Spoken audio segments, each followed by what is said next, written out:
I really wanted to know why he'd been giving a platform to only one side in the debate about the Russia-Ukraine war. That is, I mean, he's sort of only had, as far as I can see, critics of Ukraine's defensive action.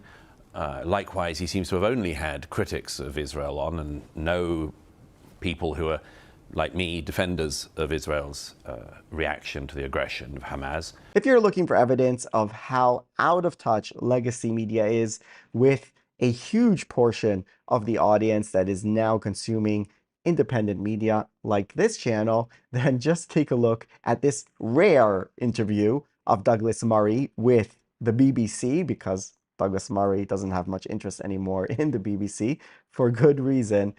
Here we go. Douglas Murray, in recent days, you've been praised by Donald Trump as my friend. Now, that presidency, a bit of a firestorm. You think of tariffs, you think of the bond markets. What's your assessment of the Trump presidency? I'm not sure that people should be surprised. One of the things that people should realize by now is that even Trump's critics concede that he does what he says he's going to do.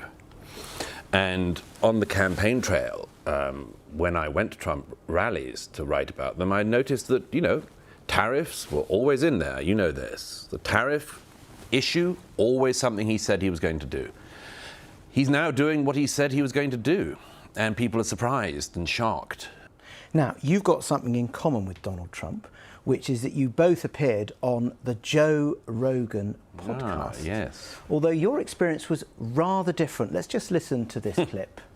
I feel you've opened the door to quite a lot of people who've now got a big platform, who have been throwing out counter-historical stuff of a very dangerous kind.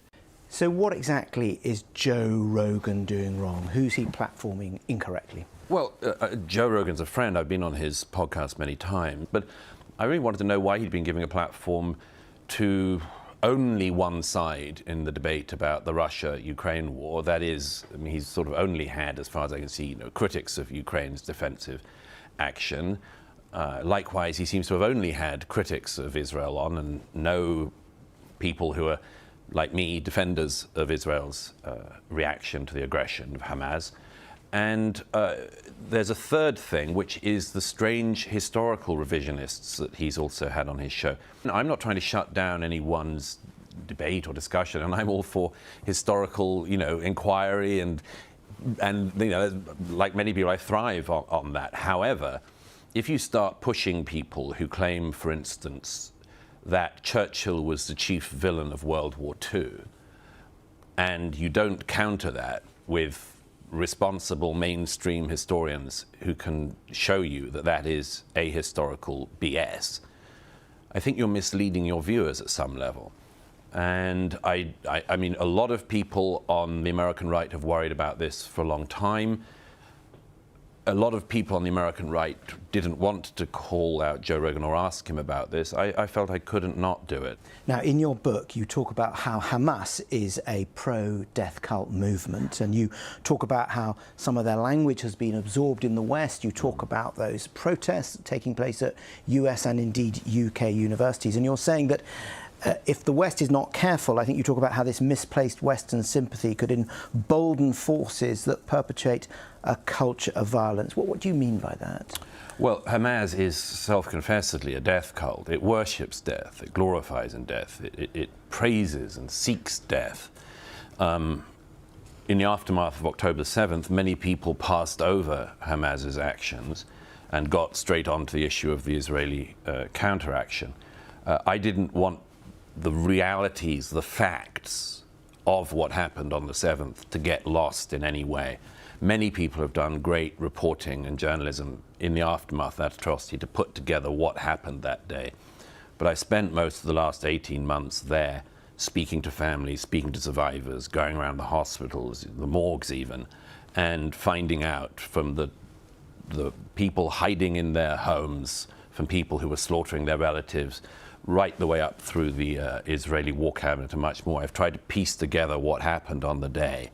And then my first-hand account of the war that has resulted. But the third thing, which the book is really about, which goes to your question, is that I believe that something has been revealed in our own societies in the West, in Britain and America and elsewhere, which is deeply concerning. This was an attack by a death cult on a democracy. The slaughter of 1,200 people in the most barbaric fashion, the taking of 250 hostages, stealing them from their homes and holding them and torturing them, some still there, like 21-year-old Edan Alexander from New Jersey. And that death cult attacked the citizens of a liberal democracy like ours. And instead of siding with the liberal democracy, many people in countries like Britain sided with the death cult. They sided with Hamas. And you have been obviously writing about this issue for 10, 20 years or so, and writing about Islamic extremism in this country. And in 2017, after the Manchester Arena bombing, you talked about, because of that threat of Islamic extremism, we should have less Islam in this country. Was that a wise phrase, talking about less Islam? Well, I think it's perfectly wise phrase, perfectly open to misrepresentation. I think I said it at the encouragement of the BBC. Well, I'm reading your article. It was you on the wrote BBC. in the Sun. It was on the BBC, that's why. I'm quoting what you said in the Sun, less Islam. Surely less Islam means less people of the Muslim faith. That means less Sajid Javids, less Sadiq Khans. Well, that it depends. Means anyone who's a Muslim. That's what it means, isn't it? Isn't that provocative? I mean, it would also mean less people like the Abaidi family, wouldn't it? Yes, I mean, yeah, exactly. But the point is, you're talking about less Islam. That is Muslim people. No. Just bear with me, because I know better than you what I think. This country has had a wildly stupid and lax immigration policy for decades. And we allowed people like the Abaidi family, a family of jihadists who'd fallen out with Colonel Gaddafi because they were from rival jihadist groups. When the Abaidi family fell out with Colonel Gaddafi, they came first to London and then to Manchester. And one of the sons they gave this country was Salman Abaidi, who at the age of 22 killed 22 young girls at the Manchester Arena in a suicide bomb. One, by the way, for every year of life this country gave him. His brothers just stabbed and thrown boiling oil at 3 prison wards. Let me bear with you. Why were the Abaidi? Hang on. Why were the Abaidi family in the UK? Why is nobody interested in asking that? And I'll tell you what the problem here is. There are lots of types of extremism. You get far-right extremism, far-left extremism. When it comes to jihadist extremism, jihadism comes from Islam. Therefore, if it's 1%, 5%, 15% of people of the Muslim faith who follow that version of it, you've got a hell of a problem. And the more people, the larger, this is simple math, the larger the number of people who are followers of a faith that has not solved the extremism problem in its midst or drawn suitable lines, the more extremism you will have. You don't get that from the Catholic Church in 2023 or 4. You don't get it from the Methodists. You won't get it from the Quakers, and you won't get it from the Anglican Church. Of course, there is a problem with fundamentalism and Islamic extremism. And fundamentalist Islam comes from Islam. Islam, you're saying less of everyone, which means less Sajid David, No, it doesn't. less Sadiq Khan. No, and you're stereotyping no problem everyone. at all with Sajid. No, of course it's not stereotyping. I mean, this is a kind of dated conversation to my mind, because this is all being addressed elsewhere as we speak. Nobody else is as incredibly slow in learning as the British media and political class when it comes to this problem. Why is it the case that Saturday after Saturday we have thousands of people going through major British cities who support the death cults who would murder Jews and the rest of us next? That's a question you and I and Newsnight should answer. Douglas Murray, thank you for talking to Newsnight. It's a pleasure.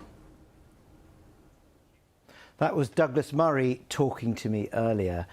Now they do the panel in order to even out what Douglas said, to show, no, we the BBC, we don't agree with him. Joe, I mean, you'll presumably agree with Douglas Murray that there is a problem with Islamic extremism. We all want to combat that. But what did you think of what he had to say about less Islam?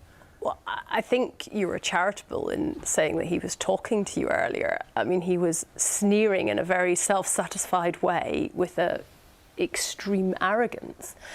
I think, frankly, his contribution there was actually about sowing division, about trying to pit groups of people against each other.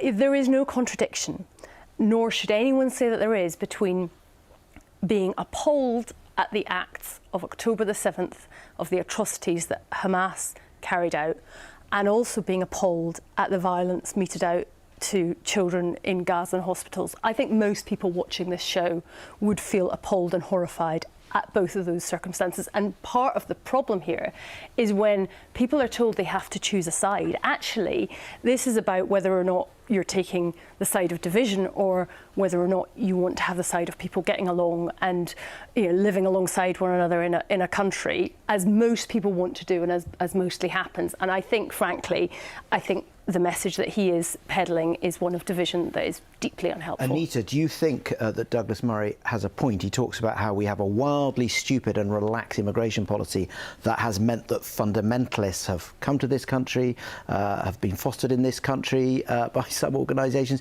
Do you think he has a point, or do you have a problem with him talking about less Islam? Well, I mean, I think that the idea that we only get extremists from abroad is not accurate or borne out by the facts. And I think he makes an interesting point about like how well we integrate. I think that was sort of the point he was trying to make about integration as a society and how we can better understand one another. But honestly, it felt like quite a lot of that was not explained in terms of, this is his view that if you, maths apparently accounts for the fact that there might be some people that are extremists, therefore all the people that belong to that group in the broader sense, there should be less of them. I just don't think is an argument that is really about bringing people together or even trying to come up with a solution.